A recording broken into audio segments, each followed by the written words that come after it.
Bueno, nuestro invitado de esta semana es el doctor Ernesto Lucena, director de Coldeportes, aunque ahorita le voy a preguntar si quiere que le siga diciendo director o ya le puedo comenzar a decir ministro, porque esta semana precisamente aprobamos el Ministerio del Deporte, ya en cuarto debate en el Congreso de la República, y ya ahora lo que se viene es, después de la conciliación, la sanción del presidente Duque para que sea una realidad que Colombia tenga un Ministerio del Deporte. Doctor Ernesto Lucena, abogado, especialista, exdecano de Derecho, pero también deportista. Un gusto tenerlo aquí en estos podcasts con Ricardo Ferro.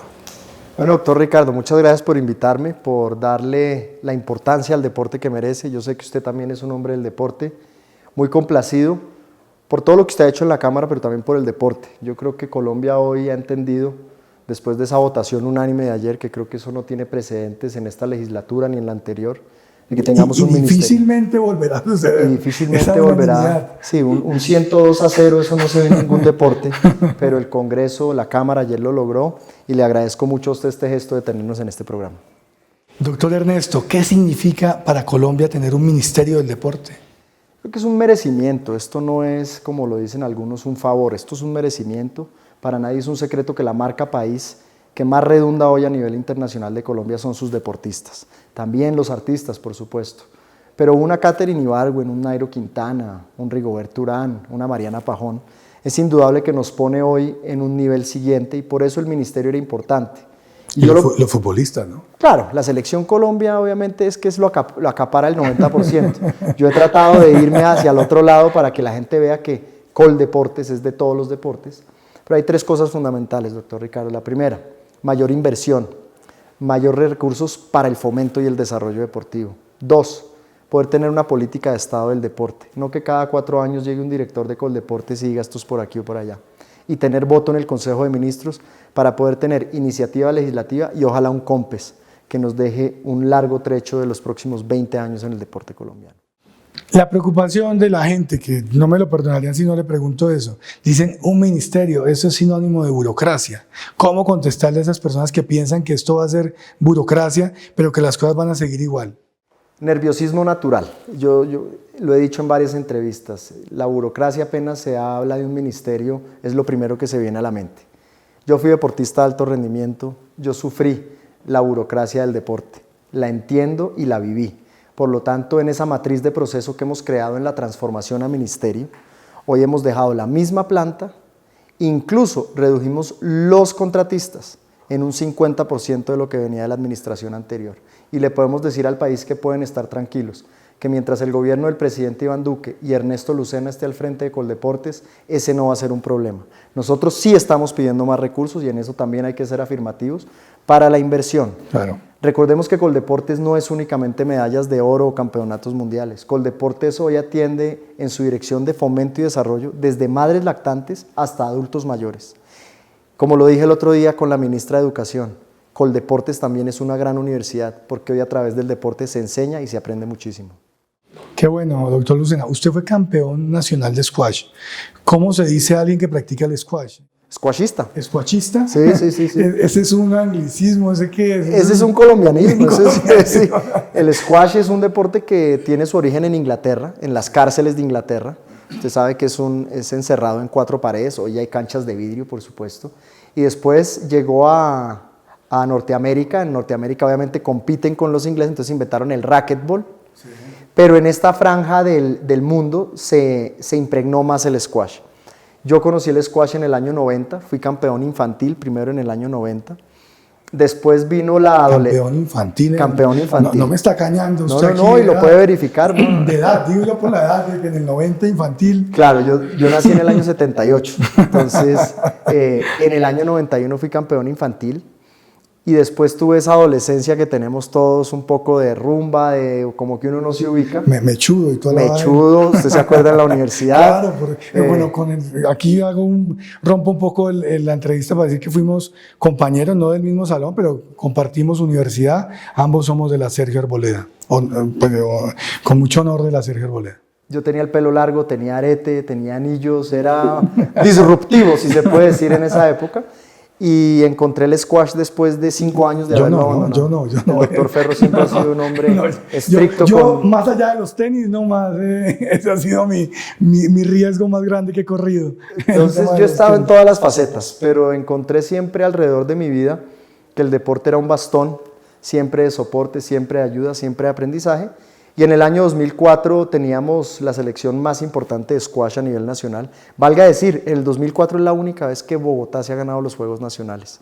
Y nosotros aportamos una cantidad de medallas importante para ese logro. Ahí fue campeón por equipos. Compartí obviamente la cancha con Bernardo Samper, con Miguel Ángel Rodríguez, que hoy es el número 6 del mundo. Y digamos que lo único que yo tengo agradecimientos es con el deporte. Doctor Ernesto, estamos hablando de temas interesantes, temas chéveres, pero también hay un tema que toca tocar, y es un tema que es un poco doloroso, que es el tema del dopaje, el tema del doping. Y arranco por preguntarle, ¿qué es el doping? ¿Qué se entiende por doping? Bueno, dopaje en el cuerpo de un atleta es toda sustancia prohibida. O sea, es una ventaja sobre... Que pueda mejorar el rendimiento del atleta, exactamente. Muchas veces puede utilizarse para mejorar el rendimiento físico. Pueden ser vasodilatadores, es decir, que usted mejore su rendimiento porque hay más oxígeno, hay más capacidad coronaria, hay un flujo de sangre más rápido, pero también puede ser para el dolor. Muchas veces los deportistas, usted sabe que en alta competencia sufrimos de mucho dolor, entonces para soportar niveles de dolor hay de todo hoy en el mundo. Al final lo que buscan siempre es subir el nivel de los hematocritos en la sangre. Eso lo que significa es que hay más oxígeno en la sangre disponible cuando usted está en alta competencia. Y todas esas sustancias prohibidas hoy por la Asociación Mundial Antidopaje, pues están claramente diagnosticadas, están diariamente enseñadas además, cuáles se pueden y cuáles no. Doctor Lucena, bueno, eso en cuanto a lo que tiene que ver con la definición del doping. ¿Cuál es el problema que tenemos actualmente en Colombia? Porque estamos viendo que en el ciclismo y en otras disciplinas deportivas comienza a generalizarse, infortunadamente para Colombia, el tema del dopaje. Sí, hay dos problemas fundamentales. El primero es que tanto talento deportivo lleva a muchos entrenadores o a muchas personas vinculadas al deporte a querer sacar ese talento lo más rápido posible. Y obviamente usted entiende el negocio que hay detrás del deporte, proyectar una figura. A veces en el afán de proyectarlas se incurren en estas prácticas y se genera toda una cultura del dopaje. Entonces se dopan a nuestros niños, a nuestros competidores. ¿A los niños? ¿Desde niños los están dopando? Desde muy temprano. Mire, le doy una anécdota que me contaban el otro día y creo que eso ya se está volviendo generalizado. Dicen que para tener un ciclista en Europa es mejor sacarlo de Colombia antes de los 15 años. Desafortunadamente los controles en Coldeportes, su laboratorio fue cerrado, fue desertificado hace unos meses. Los controles, los presupuestos de cada federación para hacer esos controles al dopaje tampoco han sido certeros porque pues no hay los suficientes recursos. Entonces se ha creado una mafia alrededor de este tema del dopaje y por supuesto pues se aprovechan de los niños. Y para ponerle un ejemplo, si usted y yo comenzamos la carrera de ciclismo juntos a determinada edad y tenemos un nivel parecido, y de la noche a la mañana usted aparece rindiendo o en una subida sacándome 10 o 15 minutos, pues inmediatamente la pregunta del que no lo hace así dice, bueno, ¿qué está pasando? Y le dicen, no, mire, lo que pasa es que él está usando unas sustancias que lo ayudan a ser mejor. Entonces terminan llevando al niño a doparse o a retirarse y a frustrarse del deporte. Por esa razón hemos planteado varias acciones. La primera es la recertificación del laboratorio con la WADA, que es la Asociación Mundial Antidopaje, la reforma al Código Penal, el artículo 380 tiene que ser reformado por el Honorable Congreso, y 3, capacitaciones por todo el país, jugando limpio, hablando de deporte legal, hablando de cómo hoy, no solo son los entrenadores, somos los padres de familia los que tenemos que estar muy encima de qué sustancias consumen nuestros hijos cuando están haciendo el deporte. En mi época yo recuerdo el primer doping famoso fue Ben Johnson. Por allá, por esa época, que claro que sí. El récord de los 100 metros. De los 100 metros y salió dopado unos años después. Más adelante vino todo el escándalo de Lance Armstrong, por ejemplo. Sí, de Lance. Y últimamente, pues lo que ha sucedido con Rusia, ya como un tema estatal y todo lo que sucedió alrededor del laboratorio antidopaje ruso. Es un fenómeno mundial. ¿Qué consejo le daría usted a los padres de familia que de pronto sienten la frustración, como usted ahorita bien lo menciona, de que tienen un niño que parecía bueno, y de pronto comienzan a ver otros que comienzan a destellar? Que se involucren más, que hagan parte de ese ejercicio con sus hijos, que no por el hecho de que tengan un entrenador ustedes se pueden desligar completamente. Los papás tenemos que estar presentes en cada instante. y que el deporte es un proceso. El deporte no se gana fácil. El deporte no es una cosa de la noche a la mañana. El deporte todos los días se va llevando a cabo hasta que se llegan los resultados. Y muchos, doctor Ricardo, no llegamos a ser los más importantes en un deporte. Encontramos nuestro límite, nuestro techo, como se dice en el deporte, pero aprendimos muchas cosas. Claro. No todos llegaremos a ser Messi, no todos llegaremos a ser Roger Federer, pero el proceso del deporte es lo más lindo porque educa, transforma, da valores y además cohesiona a la familia. Y deja muchos amigos, a mí me ha dejado muchos amigos el deporte. Todos, porque se aprende a trabajar en equipo. De acuerdo. Doctor Ernesto, ya estamos llegando a la parte final de la entrevista, me gustaría preguntarle más cosas, pero quisiera que habláramos sobre el tema de cómo está organizado el tema del deporte en Colombia, cómo está todo ese tema de las ligas, cómo entran a jugar las gobernaciones, las alcaldías, y cómo todo eso va a entrar a jugar ahorita que vamos a tener un ministerio del deporte. Bueno, funciona como se denomina el Sistema Nacional del Deporte. De él hacen parte Coldeportes, que es quien gira los recursos, el Comité Olímpico, el Comité Paralímpico, las federaciones, las ligas y los clubes. Todos los clubes se conforman en determinada ciudad con determinadas disciplinas y esos clubes son los que eligen los presidentes de las ligas. A su vez esas ligas se conforman y eligen los presidentes de las federaciones.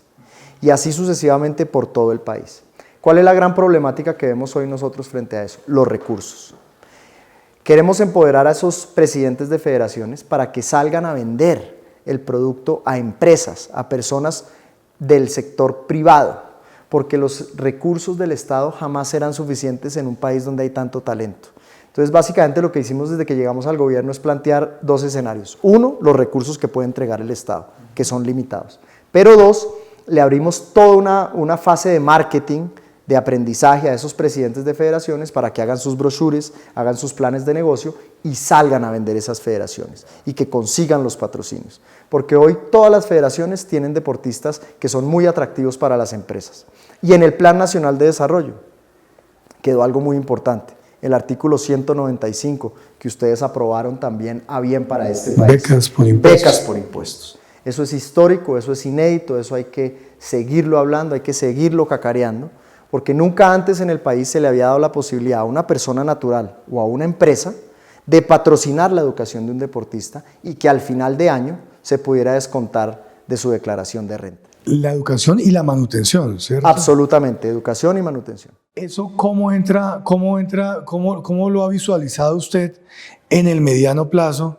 Con esas dificultades tan grandes que hay con la DIAN en lo que tiene que ver con esos controles que se deben establecer para evitar, por un lado, la evasión, pero también para evitar que se desestimule el empresario cuando va a hacer uso de este artículo 195 del Plan de Desarrollo. Y muy buena la pregunta. Yo veo dos cosas, que cuando uno aporta de esta manera a la educación de un deportista, esto puede ayudar a eliminar la evasión. Mire que usted me acaba de hacer caer en cuenta de eso. Porque uno va a decir, yo necesito un descuento tributario. ¿Qué mejor manera que pagarle la educación a un deportista? Entonces, Coldeportes certificará cuáles son esos deportistas de alto rendimiento, que hoy hay más de 1000 en todo el sistema, entre convencional y paralímpico. Ellos escogen la universidad de común acuerdo con ese padrino, llamémoslo así. Es para la educación superior. No lo dice la norma. Sí, por entonces, eso le pregunté también podría... Usted por lo que menciona universidad... Puede ser colegio, porque la norma todavía no lo dice. O puede ser estudios de posgrado. En fin, creo que quedó tan abierto esto que la educación al final lo que necesitamos es dársela a los deportistas. Y que a los 35 años, cuando termine su etapa como deportista, quede con una profesión también. Queda con una profesión y con otra idea muy buena del plan de gobierno del presidente Duque, que es el Fondo de Emprendimiento para el Deporte. Lo vamos a lanzar en los próximos meses con Impulsa, con el doctor Ignacio Gaitán, su presidente, y es un fondo donde habrá recursos públicos y privados, pero también de la mano del SENA habrá mucha capacitación. Cuando el deportista esté llegando a su ciclo último de deporte, le vamos a dar capacitación y capital semilla para que pueda perdurar en el tiempo esas glorias que hoy a veces vemos con necesidades financieras. Qué bueno, doctor Ernesto. Doctor Ernesto, ¿qué legado le quiere dejar usted a Colombia en su paso por Coldeportes? Mire, si yo puedo dejarle a Colombia la impronta de que los deportistas somos capaces de dirigir entidades públicas, me doy por bien servido. Segundo, que se puede hacer una gestión transparente.